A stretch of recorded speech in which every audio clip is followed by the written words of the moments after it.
안녕하십니까. 2012년 마지막 금요일에 인사드립니다. TBS 기적의 TV 상담받고 대학가자 김혜지입니다. 안녕하세요. 이남수입니다.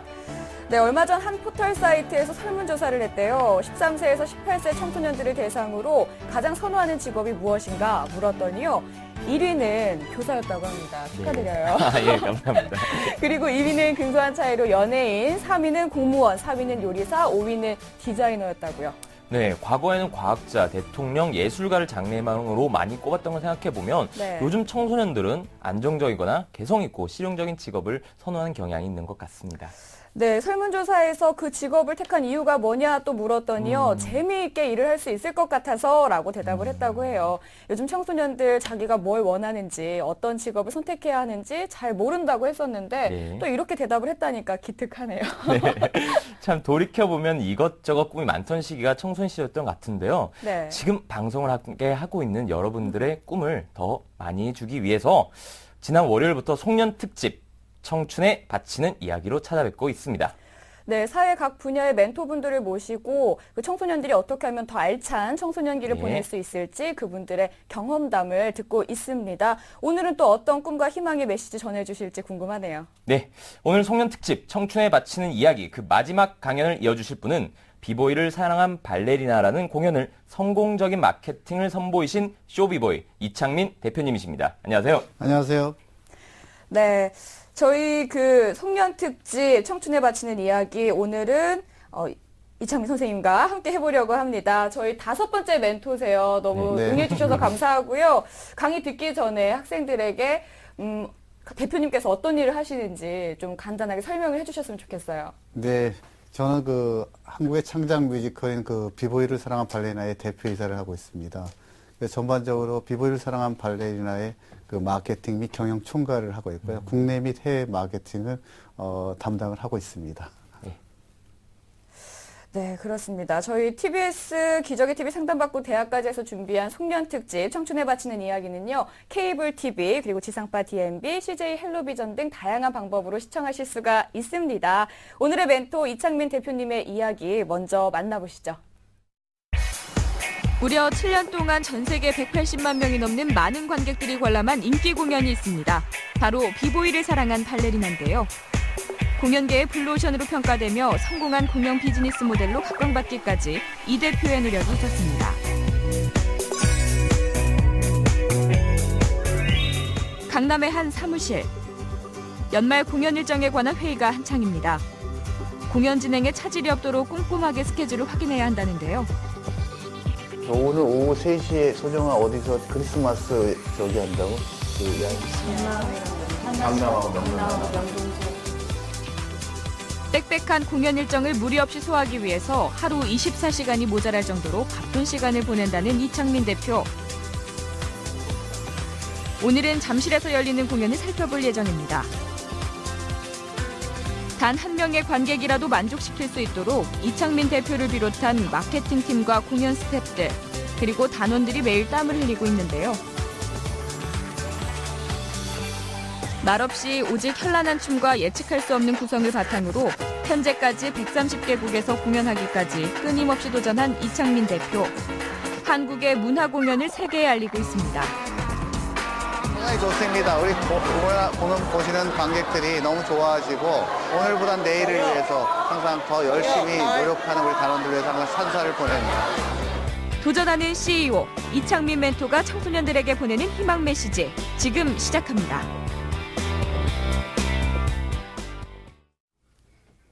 청소년 여러분 반갑습니다. 저는 비보이를 사랑한 발레리나의 이창민 대표이사입니다. 무엇보다도 여러분들이 겨울 동안에 그 긴 시간 동안 청소년들이 무엇을 하고 또 앞으로 무슨 도전을 하고 하는 거에 대해서 이렇게 여러분들과 함께 이야기를 나누게 돼서 무척 기쁘게 생각합니다. 먼저 저는 저의 학창 시절부터 여러분들한테 말씀을 드리면 그다지 공부를 뛰어나게 잘하거나 또 못하거나 그런 평범한 학생이었습니다.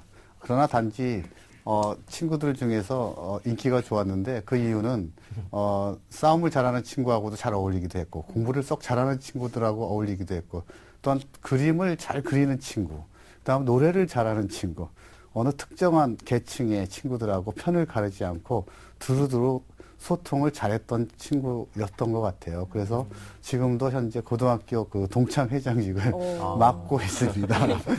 그래서 그러한 친구들과의 소통을 하면서 세상을 살아가는데 제일 중요한 건 나보다 남의 입장에서 항상 같이 어울려줄 수 있는 제 청소년기였나 생각이 됩니다. 아울러서 또 이 청소년기에서 이제 무엇보다도 지금 수능이 막 끝나고 이제 수시가 발표가 됐는데요. 네.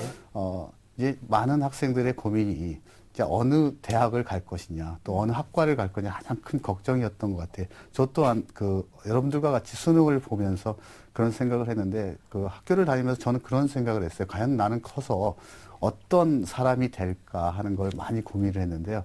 그러다 보니까 제가 우리나라가 되게 조그마한 나라라는 걸 되게 많이 느꼈습니다. 그래서 좀 우리나라가 가지고 있는 잠재력은 되게 무한한데 이렇게 나라가 좁은데 제가 좀 해외 비즈니스 관련해서 좀 더 큰 역할을 하고 싶다 하는 그런 마음속으로 생각을 했죠. 네. 그래서 대학을 선택할 때도 대학보다는 그런 학과를 많이 선택을 하게 됐습니다. 그러다 보니까 해외 관련 학과들이 어떤 게 있을까 하다 보니까 저는 그런 무역학과를 선택을 하게 되었습니다. 그래서 그러한 무역학과를 선택을 해서 저는 합격을 하게 되었고 또 대학에 입학을 해서도 끊임없이 그런 세계에 대한 꿈을 마음속 깊이 가지고 있었습니다. 그러면 대학생이 돼서 세계에 대한 꿈과 열정을 펼치려면 또 어떠한 제가 능력을 가져야 할까 하는 생각을 늘 하곤 했습니다. 그러다 보니까 해외를 나가려면 언어가 필요할 것 같아요. 그래서 영어죠. 커뮤니케이션을 하려면 어학이 필요하다 그런 생각이 들어서 꾸준하게 영어 공부도 하고 또 해외에 관한 지식에 대해서 꾸준한 관심을 가지고 있었습니다. 그래서 그러한 과정이 제가 해외 관련해서 어떤 무역을 하고 사회 진출해서 했던 큰 동기부여가 되었다고 생각을 합니다. 네. 또한 저는 대학 생활에 있어서 또 여러분들한테 또 당부를 또 하고 제가 경험했던 건 동아리 활동이었습니다. 저는 20세가 된 20살 때 제가 사회에 나와서 대학생이면 성인이지 않습니까? 네. 좀 뭔가 사회에 도움이 되는 사람이 좀 돼야겠다 하는 생각을 가지고 있었습니다. 그러한 기회에 제일 흔하게 드는 사랑박의 봉사라는 적십자라는 그런 동아리를 우연하게 들어가게 되었어요.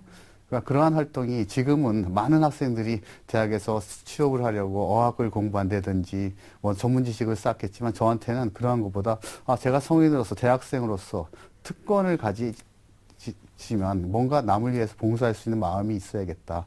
그래서 대학교 4년 동안 그 적십자 동아리 활동을 열심히 했습니다. 그래서 매년 여름마다 봉사활동 같은 거를 떠나게 됐고 또 가서 또 어린아이들을 또 영어도 지도해주고 심지어 대학교 후배들도 영어나 또 일본어나 이런 걸 방학 동안에 가르치기도 했습니다. 그래서 같이 동반자로서 대학 생활을 좀 열심히 해야겠다 하는 생각을 했습니다. 그나마 이제 그런 대학 생활을 또 그런 동아리 활동을 하다 보면 또 학업이 되게 뒤질 수 있지 않습니까? 그렇죠. 그죠? 네.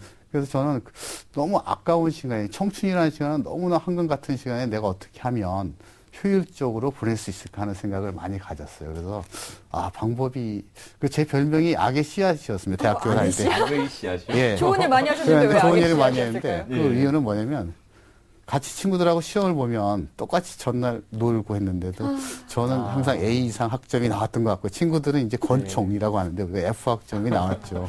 별명이 이해가 예, 갑니다. 그래서 선생님. 이제 똑같이 시험을 봤는데 저는 시험 때 거의 놀았던 것 같아요. 놀았는데 근데 그 이유는 제가 좀 아까 악의 씨앗이라고 그랬지만 평상시에 새벽에 학교에 5시에 갔어요. 그러니까 남들하고 같이 놀아야 되는데 공부도 하고 싶고 그러니까 새벽 5시에 가서 9시까지 공부를 4시간 전날 배웠던 걸 복습을 하고 오늘 배울 걸 대학 때 예습을 하면 한 4시간 정도 공부를 하고 나서 낮에 하고 저녁은 똑같은 대학생 생활을 합니다. 그러다 보니까 그러한 게 제 나름대로 타임 매니지먼트를 좀 잘하지 않았나 그런 생각이 들어요. 그러한 결과로 제가 대학 생활에 시간을 잘 활용을 하고 또 남들이 또 하지 못하는 봉사활동을 4년 내내 한 끝에 제가 저한테는 그런 큰 리더십도 생기고 또 남을 이해하는 마음도 생기고 또 제가 4년 동안 한 번도 1등을 빼앗기지 않고 제 자랑 같지만 전액 장학생으로서 졸업을 할 수 있었던 모르겠어요. 근데 쭉 보면 지금까지도 그런 것 같아요. 또 고등학교 때 국제적인 업무를 하고 싶다, 해외에 대한 일을 하고 싶다는 생각을 꾸준히 해왔기 때문에 마음속 그런 꿈을 계속 대학교 때도 키워왔습니다. 그래서 회사를 지원할 때도 해외 관련 일을 저는 해야겠다. 그래서 제가 대학교 졸업하고 나서 회사에 한 30군데 원서를 냈는데 다 해외 관련 저기를 냈습니다. 업무를. 그래서 그때도 어떤 우리나라의 현대나 삼성이나 대우나 많은 큰 기업이 있지만 그런 기업을 먼저 보기보다는 그 회사에 해외 영업 부서가 있는지 없는지 그런 먼저 선택을 했던 것 같아요. 그래서 제가 이제 수출입은행이라는 데도 제가 원서를 냈던 것 같고 그 당시에 그래서 그 덕분에 거의 대부분 합격을 했는데 결국 국내에서 그래도 지금 제일 크다고 하는 S그룹의 해외 영업직에 취업을 하게 되었습니다. 그런 해외 영업직에 취업을 해서 보다 보니까 상당히 해외를 많이 접하게 될 기회가 되게 많았던 것 같아요.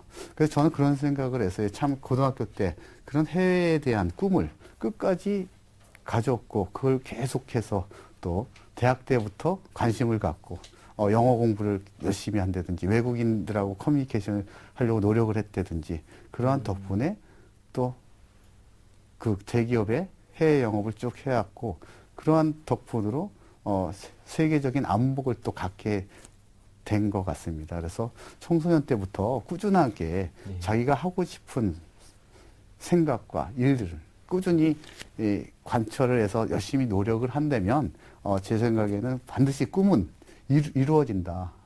근데 그 꿈이 이루어지기 위해서는 도전을 해야 되는 거죠. 가만히 앉아서 계획만 세운다고 되는 건 아니고 네. 자기가 그런 계획을 세워서 어떻게 할 것인가를 반드시 행동으로 옮겼을 때 그 꿈은 이루어질 거라고 저는 생각을 합니다.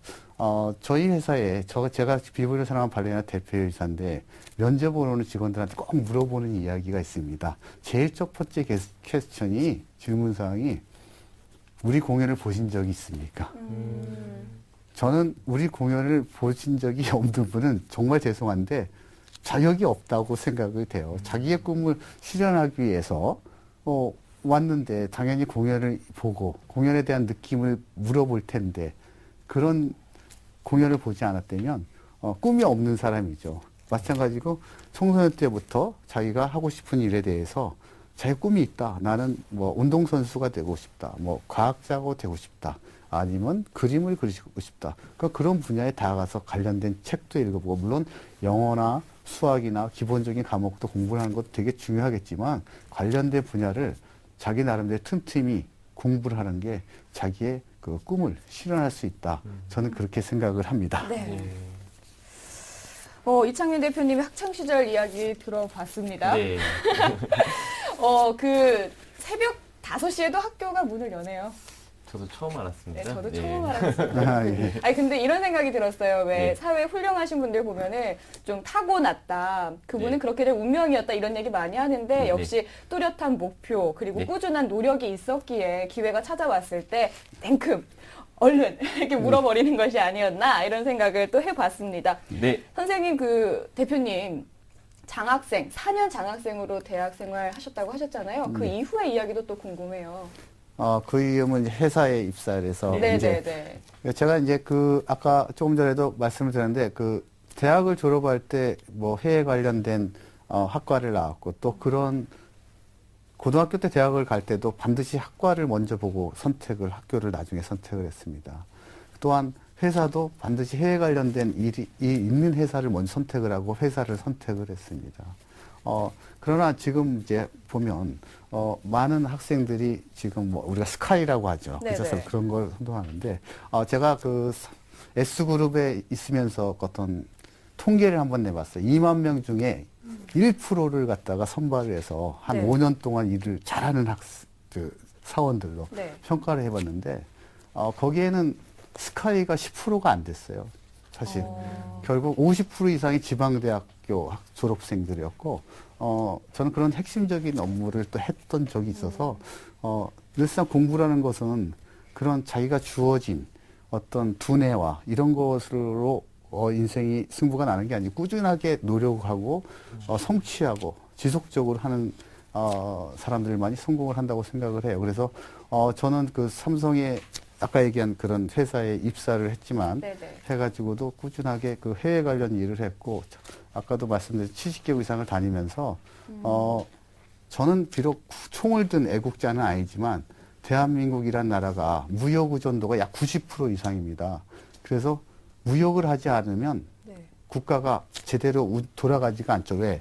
우리나라는 석유나 어떤 자원이 없는 국가이기 때문에 원재료를 수입을 해서 가공해서 수출하고 수입을 해서 국가가 운영이 되고 있는 나라입니다. 그래서 저는 그 수출의 한 역군으로서 반드시 외국에 나가서 수출을 많이 해서 정말 그 바이어를 설득해서 조금이라도 더 많이 팔아서 그게 바로 애국자다, 패트리어트다 그런 생각을 꾸준하게 가지고 있었어요. 네. 그래서 그러한 덕분으로 제가 입사를 해서 거의 뭐 부장 때까지는 거의 제 1번으로 승진을 했던 것 같아요. 그거는 제가 뭐 어떤 뛰어나기보다는 그런 열정을 가진 그런 충성심에 있고 국가를 위하는 마음이 또 있었다고 저는 생각을 해요. 그래서 그러한 덕택에 외국에 많이 나가다 보니까 그런 문화라는 걸 되게 익숙하게 접하게 되더라고요. 그러니까 네. 외국에 나가게 되면 뭐 뉴욕의 예를 들어 브로드웨이라든지 영국 웨스트엔드라든지 그런 그 문화를 접하면서 아, 이 문화라는 게 앞으로 세상을 이끌어갈 수가 있다는 생각을 어느덧 갖게 되더라고요. 우리가 이제 역사적으로 보면 국가의 경쟁력의 원천이 16세기 같은 경우에 스페인이나 네덜란드라는 국가들이 과거에 해상이라든지 군사력으로 세계를 제패를 했지 않습니까? 그 다음에 19세기 와서 영국이 산업혁명이라는 걸 통해서 세계를 제패했고 결국 영국은 해가 지지 않는 나라는 그런 어떤 명칭이 붙었고 또한 20세기에서는 미국이 어떤 과학이나 어떤 기술에 어떤 1등으로서 세계를 제패를 했는데 그러한 기술 격차가 지금은 되게 좁혀지고 있는 거죠, 사실.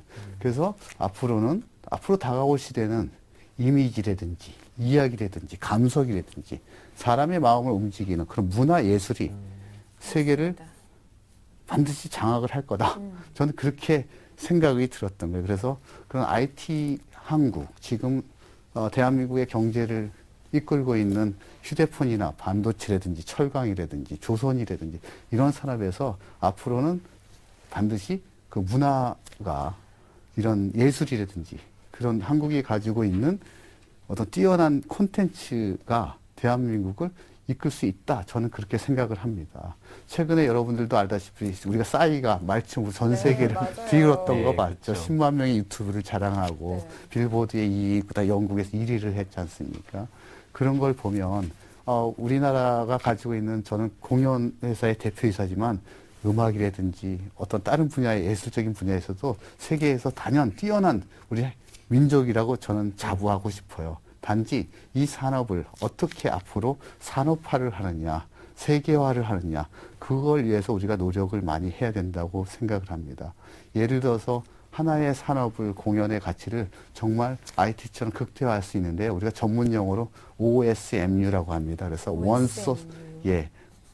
원 소스 멀티 유즈라고 하는데 하나의 소스를 가지고 멀티 유즈를 한다. 다양하게 사용을 할 수가 있다.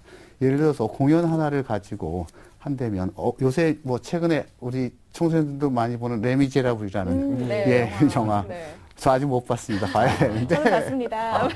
재밌더라고요. 이거 봐야 되는데 매진이더라고요. 제가 크리스마스 네. 때 좀 보려고 그랬었는데 그런 것도 이 뮤지컬로 상당히 성공을 했는데 뮤지컬로 성공을 했지만 하나의 소스지만 2차적으로 네. 어떤 영화를. 영화도 만들 수가 있고 음반도 만들 수 네. 있고 또 캐릭터 산업을 할 수 있고 부가가치가 상당히 높은 무형의 재료로 유형의 효과를 극대화할 수 있는 어떤 그런 효과를 거둘 수 있는 게 문화 산업이거든요.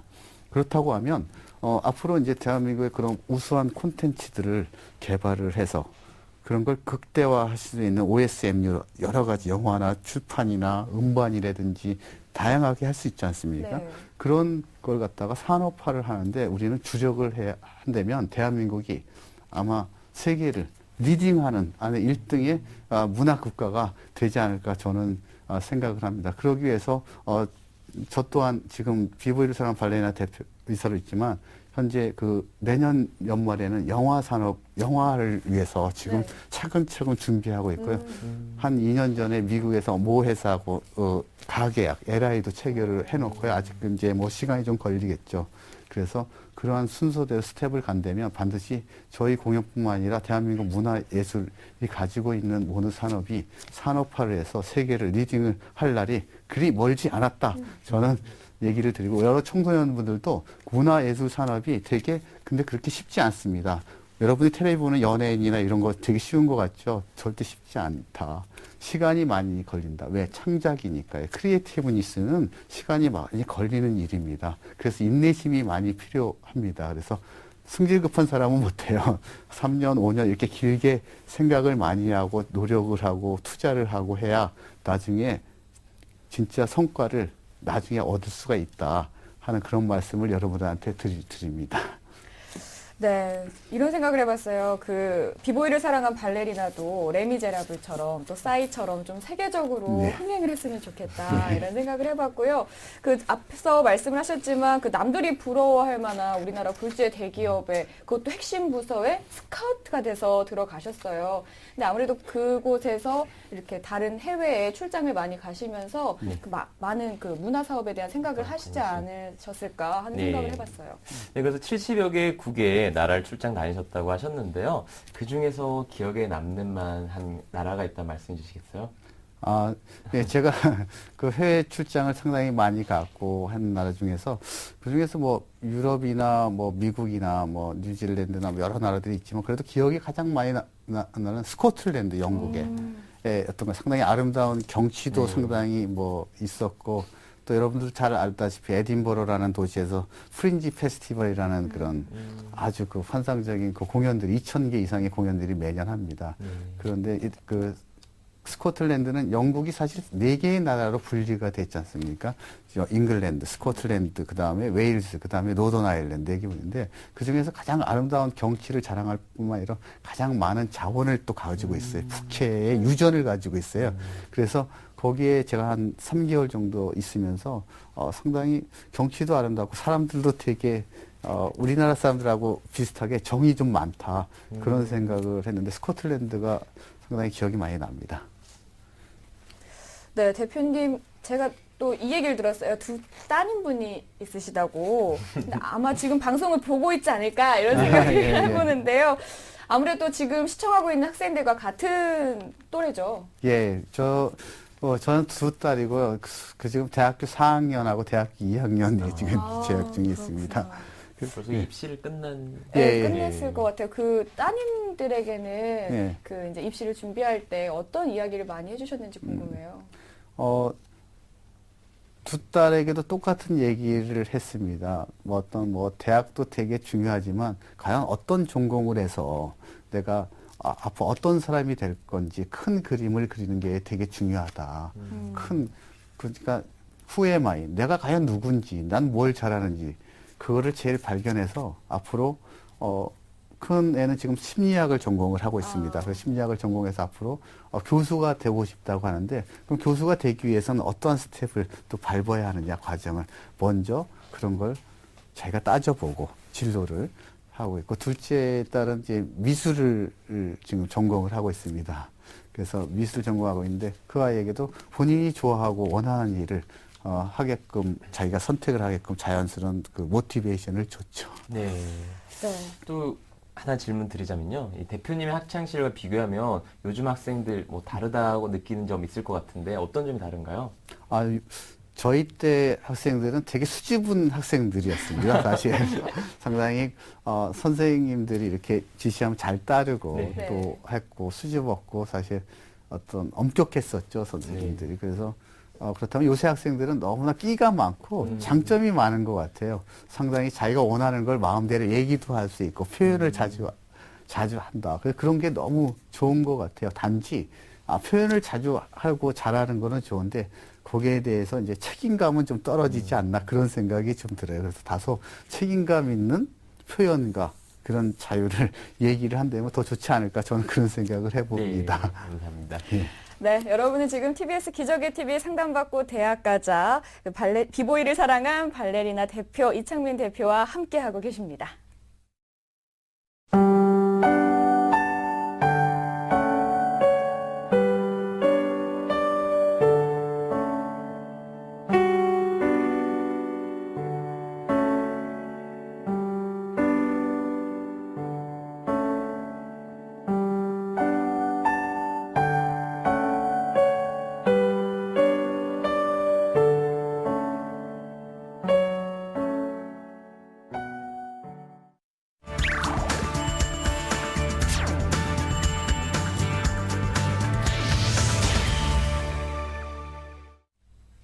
네, 한창 쿰을 키워야 하는 이 시기에 우리 학생들 어떤 생각들 하면서 보내면 좋을까? 이창민 대표님과 계속해서 이야기 나눠보도록 하겠습니다.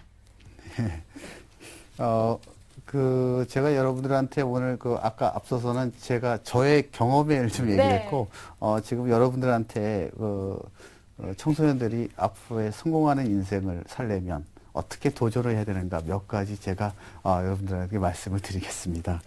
먼저 제일 중요한 건 남과 비교하지 말고 자신의 능력을 최대화시키는 게 제일 중요한 것 같아요.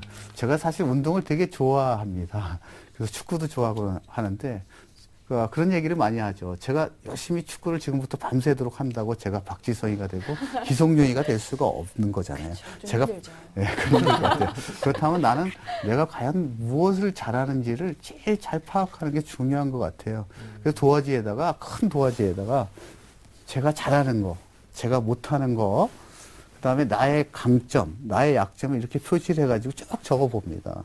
그래서 자기가 잘하는 게 분명히 있을 거거든요. 네. 아까 여기도 있죠.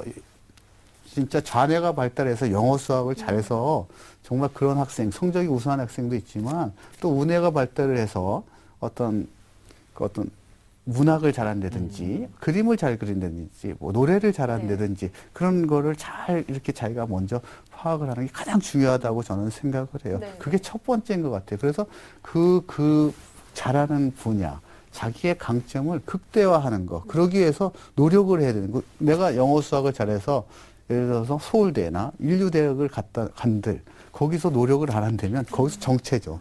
그냥 스테이 하는 거잖아요. 그 이상 발전이 없는 거죠.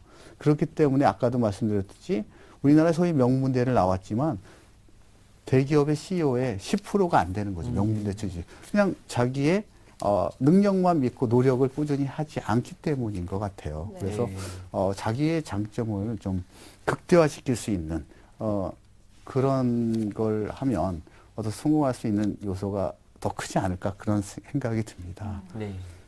그리고 자기가 좋아하는 일을 또 최선을 다하는 것이 그게 더 어떤 남하고 비교하지 않고 자기만이 또 가질 수 있는 장점이라고 저는 생각을 합니다. 네, 그렇습니다. 요즘 보면 선생님 말씀대로 뭐 엄치나 엄친딸 이런 단어들이요. 좀 사회의 양상을 좀 보여주는 것 같아요. 남과 비교하고 남의 시선을 좀 신경 쓰고 하는 걸 보여주는 것 같은데 저도 조금 그런 게 있어요. 저보다 잘난 사람들 보면서 비교를 하면서 좀 상대적 박탈감과 자신감을 잃게 되고 이런 경험들이 있는데 선생님 말씀대로 자기의 장점을 최대화시키는 것이 가장 중요하지 않을까 이런 생각을 해봤어요. 선생님 또 뭐가 중요할까요?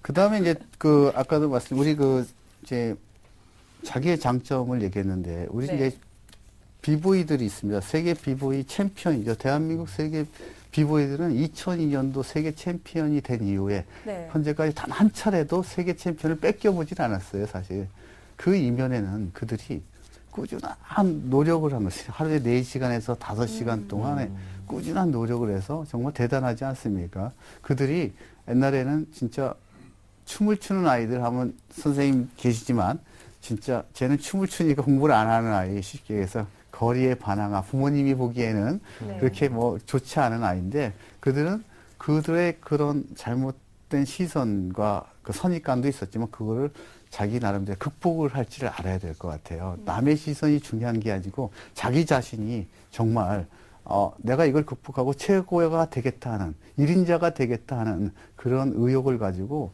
진짜 4시간, 5시간 연습을 10년간 했기 때문에 오늘의 세계 비보이가 챔피언이 되었습니다.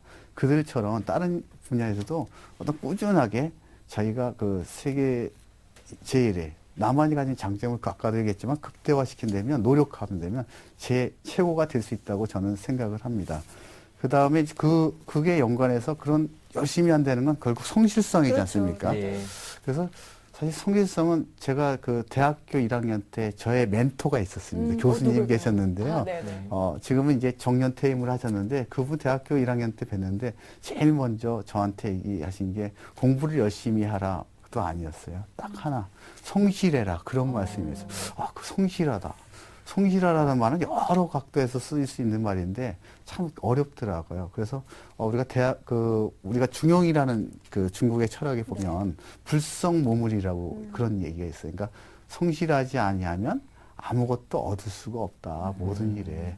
모든 면에서 성실해야 뭐든지 그 일이 설상 하찮은 일이라도 뭐 법관도 있고 의사도 있고 다양한 직업이 있지만 어떤 그 일이 자기가 하는 일이 내가 꽃집을 한다든 내가 안경찜을 하든 그 일에 최선을 다한다면 거기에 대해서 자기가 만족하면 인생을 사는 겁니다. 근데 자꾸 우리가 성실하지 않기 때문에 이 일은 나에게 맞지 않아. 정말 성실하게 열심히 해보지 않으면서도 중간에 포기를 많이 하게 되는데 요즘에 좀 그런 걸 많이 느껴요.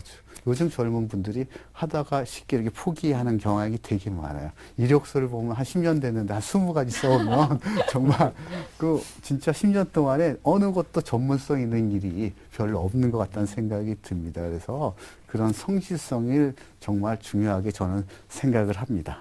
예. 선생님 보시면 되게 긍정적인 것 같아요. 예, 예. 긍정에도 아무리 예. 긍정에 좀 많은 집중을 예. 하시는 것 같은데요. 네, 그렇죠. 저는 제가 뭐 가지고 있는 능력이 뛰어나진 않지만 아까도 말씀드린 되도록이면 인생을 산다는 건 행복하려고 사는 거죠. 행복하려고 산다는 건 자기가 생각을 긍정적으로 가져야 뭔가 희망이 보이는 거죠. 어떤 일에서 부정적으로 생각을 한다면 아무것도 할 수가 없는 거죠. 회사에서 일을 할 때도 그렇고 우리 그런 예를 한번 들어볼게요. 어떤 프로젝트를 하는데 무조건 안 된다는 거예요. 한 10명이서. 그래서 그룹을 나눴어요. 한 3명하고 된다는 그룹 3명, 안 된다는 그룹 7명을 나눠서 한번 그런 숙제를 내줬죠. 된다는 긍정적인 생각을 3명한테 되는 이유를 한번 써봐라.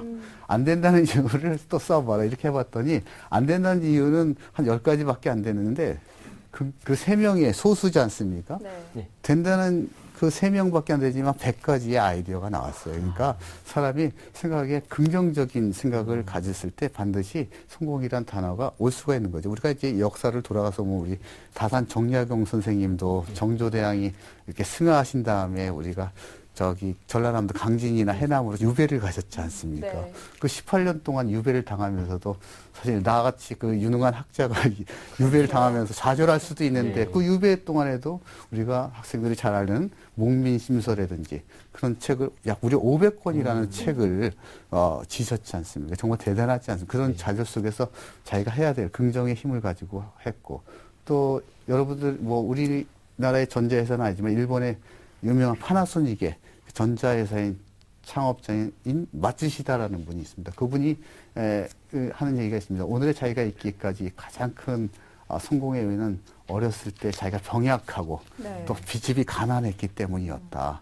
하는 그런 말씀을 하셨거든요. 그런 가운데 긍정적인 희망을 가지고 꾸준히 나갔기 때문에 어떤 그런 분들도 성공을 할 수가 있었던 거죠. 예. 네, 좋은 말씀 많이 해주셨어요. 남과 비교하지 말고 자신의 능력을 최대화시켜라. 그리고 성실해라. 예. 그리고 긍정의 힘을 힘을 가져라. 너무 좋은 이야기인데요. 한 가지만 더 예. 좋은 말씀 해주시죠. 글쎄, 제 생각에는 이제 아까 대학교 제가 1학년 때 멘토였던 그분이 얘기하는 이제 또 하나의 그 말씀이셨는데요. 이 상대방을 배려하는 마음과 감사하는 마음을 가져라 하는 그런 마음이었습니다. 상당히 그냥 도덕적인 말이잖아요. 근데 이렇게 세상을 이렇게 좀 살아보니까 저마다 다 환경이 다 다릅니다. 이렇게 고등학교 때 친구들을 보면 지금 뭐 유명한 법관이 돼 있는 친구도 있고 의사가 돼 있는 친구도 있고 어쩌면 꽃집을 하는 친구도 있고 아니면 조그만 식당을 하는 친구도 있지만 다 입장이 다 다르기 때문에 상대방의 입장에서 얘기를 하다 보면 그 사람 입장에서 충분하게 의견을 듣고 진행을 한다면 그게 소통인 거죠. 커뮤니케이션. 소통을 해야지 우리가 뭐 일이 잘 된다고 하지 않습니까? 요새 얘기하는 21세기 세계의 경영학자죠. 피커 드러커스도 이런 얘기를 했습니다. 조직의 가장 큰 문제점은 소통이 안 되기 때문이다. 결국 뭐냐.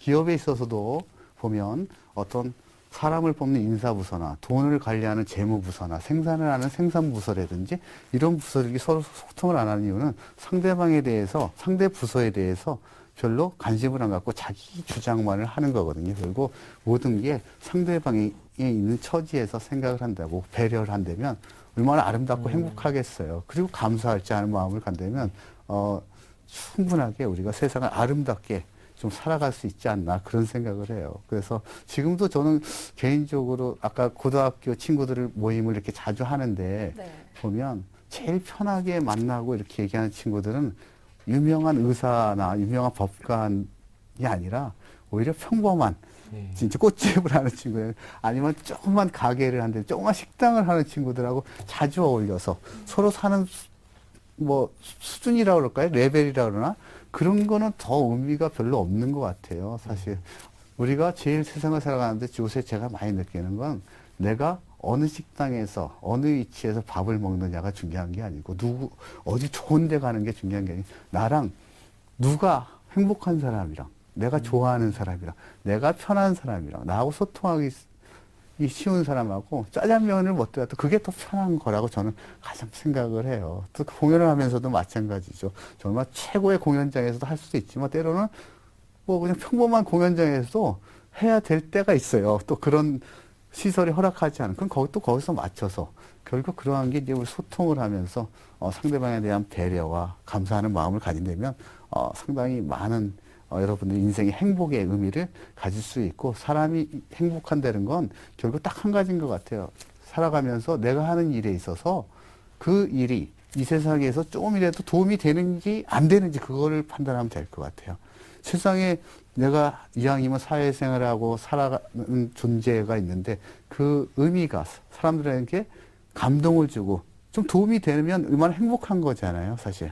근데 그러한 일들이 별로 세상에 도움이 안 되고 행복하지 못하게 된다면 결국 자기가 살아가는 인생에서 별로 행복감을 못 느낀다는 거라고 저는 생각을 합니다.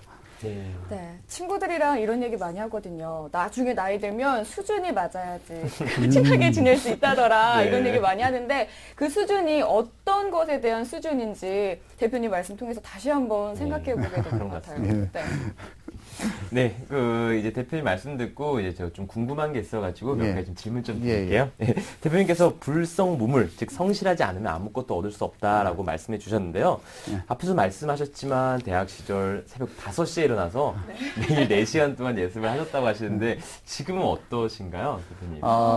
지금은 그렇게 사실 못하고요. 네. 이제 지금 예를 들어서 제가 회사에 뭐 5시에 간다. 그러면 직원들이 되게 불편하겠죠. 그렇죠. 그렇습니다. 직원들보다 이제 뭐 좀 비슷하게 이렇게 가려고 처음에는 좀 일찍 갔어요. 했더니 직원들이 좀 되게 불편한 거 나와야 되니까 또 이제 그렇지 않아요. 윗사람이 직장이라는 거 있으면 밑에 사람이 있어야 되는데 그래서 그다음부터는 아예 좀 비슷하거나 좀 늦거나 그렇게 지금 하고 있어요. 네, 이게요. 사실 저희 상사분 중에서도 이런 분들 계세요. 일찍 나오시는 분들이 있는데요. 네. 뭐 이렇게 좀 직원들은 불편합니다. 저희 교감선도 그렇습니다. 아, 그러세요? 저희 국장님이 좀 그러세요? 아, 네. 그렇고요. 선생님 그러면은 그 가족 직원들에게 그럼 좀 맞춰주시는 편이신 네, 거네요? 그렇죠. 예, 아무래도 예. 그래도 그 사람이 살아온 인생을 무시할 수가 없거든요. 혹시 몰래 일하시는 거 아니세요? 저는 그 직원들 이제 뭐 토요일 날 같은 경우에 거의 제가 몰래 나와서 그렇죠? 많이 하는 스타일입니다. 왜냐면 아무래도 같이 일을 해야 되는 일도 또 있지만 또 이 회사의 대표이사는 큰 그림을 그리는 사람이잖아요. 네. 1년 후, 2년 후, 3년 후, 5년 후는 큰 그림을 그려야 되는데 일상적으로 평상시하고 직원들하고 회의하는 건 일상적인 이때 시간이 없어요. 그러다 보니까 토요일 같은 경우에 진짜 조용히 회사에 앉아서 큰 그림을 그려보죠. 내년엔 영화를 만든다. 또 내후년엔 세계 비보이 같은 협회나 조직을 좀 만들어서 우리나라 비보이가 세계를 좀 이렇게 장악할 수 있는 시스템적으로 어떻게 할 것인가. 네. 또 비보이들이 청소년들이 또 한 10년이니까 30대 이후에는 과연 그들이 어떤 직업으로 또 변모하게끔 커리어 디벨로퍼 프로그램, 경력 관리를 해줄 것인가. 그런 거에 대해서 네. 한번 나름대로 이제 제가 조용하게 고민을 하죠. 네. 또 우리 대표님이 이제 한 회사의 대표님이시니까요. 네. 직원들 많이 선발하시잖아요. 네네네. 우리 학생들에게 직원을 선발할 때 뭐 기준, 또 이렇게 준비하면 좋다. 그런 네. 얘기도 해주시면 되게 도움이 많이 될 것 같습니다. 예, 제가 직원들을 선발할 때 하나의 기준은 열정입니다. 열정. 네. 그러니까 뭐 앞서 말씀을 드렸지만 공연회사면 공연을 보고 가서 면접을 봐야 되는 거고 또 직원들에 있어서는 이 회사를 위해서 내가 어떤 부분으로서 회사에 도움이 되어줘야 되는가 하는 걸 회사 입장에서 생각할 수 있는 직원이 이제 선발을 하는 거죠. 그게 열정인데 어느 회사도 마찬가지인 것 같아요. 그거는 면접을 볼 때 진행을 하면서 쭉 놓고 보면 면접자들이 이렇게 보지 않습니까? 보면 다 대답을 저는 어떤 캐리어를 가지고 어떤 경험을 했고 어떻습니다. 이렇게 대답을 합니다. 근데 진짜 바라는 건 그런 대답이 아니에요, 사실. 뭐 진짜 바라는 건 제가 이 회사에 입사를 하게 된다면 나는 어떠한 방식으로 제 열정을 바쳐서 이 회사에 도움이 되겠다. 그런 대답을 하는 사람을 CEO들은 대부분 99% 뽑게 됩니다. 그런데 면접에 임하는 사람 중에 99%는 그런 대답을 하지 않습니다. 면접에 임하는 사람은 1%만이 그런 대답을 하기 때문에 대부분 회사에 그런 입사할 때 많이 실패를 하게 되는 거죠. 아까도 말씀드렸듯이 상대방의 입장에서 회사의 입장에서 어떤 사람들을 뽑을까 하면서 또 면접에 응원되든지 회사를 먼저 또 가본다든지 그 회사에 대해서 조사를 해본다든지 그 회사가 가지고 있는 비전이 과연 뭔지를 알고 면접에 임하는 자세에 있으면 충분히 그런 분들은 이제 훌륭한 직장 생활에 취업도 하고 성공할 수가 있겠지요. 대표님의 말씀이 맞는 것 같아요. 제가 또 아는 예 중에 하나를 보면요. 한 라면을 만드는 회사에 취업을 하기 위해서 면접을 보는데 최종 면접 전날 마트를 다 돌아다니면서요. 그 상품이 어떻게 진열돼 있고 어떤 맛인지 이런 것들 다 먹어보고 사진도 찍고 이런 걸 다 준비해서 포트폴리오로 준비해 갔다고 하더라고요. 네. 됐답니다. 철저하게 그 기업을 네. 분석하는 거 중요할 것 같아요. 네. 예, 또 그런 사례도 있어요. 어떤 사례인가요? 마이크로웨이브 전자레인지라고 하나요? 네네. 그걸 담당하는 직원이 하나 있었는데 그 직원은 음식을 넣고 그걸 갖다가 몇 분 돌렸을 때 음식의 맛이 어떻게 변하는지를 조사하는 직원이었는데 그걸 하려면 음식을 얼마나 많이 먹어봐야 되겠습니까? 네. 그래서 그 직원이 그래도 자기가 그걸 담당하는 직원이니까 그거를 해서 무려 한 달 동안에 계속 한 끝에 20kg가 쪘대요. 아이고. 그래서 이제 다시 뺐지만 네. 이게 그게 프로죠. 그러니까 네. 내가 3분을 돌렸을 때 이 맛이 나고 5분을 돌렸을 때 6분을 돌렸을 때 그거를 매번 음식마다 체크를 해가지고 다양한 그리고 성공한 케이스인 것 같습니다. 네. 네. 오늘 이창민 대표님께서 성공하기 위해서 꿈을 이루기 위해서는 자기 자신만의 강점을 극대화하라. 또 성실해라. 긍정의 힘을 믿어라. 그리고 주변을 배려와 감사하라. 라고 말씀해 주셨습니다. 자, 학생들뿐 아니라 저도 그리고 우리 네, 김혜지 네. 아나운서도. 네, 다시 생각해 볼 기회가 됐을 것 같은데요. 오늘 네. 대표님께서 말씀해 주신 네 가지 꼭 기억하시면 좋겠습니다. 네, 수시로 합격한 학생들 그리고 합격을 기다리고 있는 학생들 오늘 좋은 시간 됐기를 바랍니다. 네.